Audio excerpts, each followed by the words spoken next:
Hello hi friends, అందరూ బాగున్నారా? మేము కూడా బాగున్నామండి.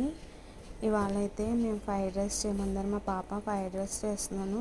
ఏమో నాకు అంతగా అయితే రాదు, నాకు వచ్చిన విధానంలో చేస్తున్నాను.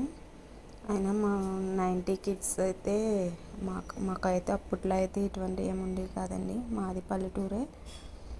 మాకైతే ఫ్రైడ్ రైస్ గట్రా ఏముండేవి కాదు. చక్కగా పొద్దున్న సాయంత్రం కూడా కూర వండి పెట్టేవారు.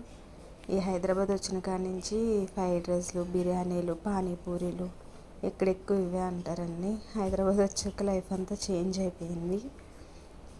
ఇప్పుడైతే నేనైతే ఏం లేదండి, ఒక పచ్చిమిరపకాయ, కొద్దిగా కరివేపాకు వేసుకుని వేగ కోడిగుడ్లు వేసుకుని ఉప్పు, కారం, గరం మసాలా వేసుకున్నాను. అంతేనండి, సింపుల్గా నిమ్మకాయ పిండాను అంతే. మాదైతే ఏదో చిన్న ఫ్రైడ్ రైస్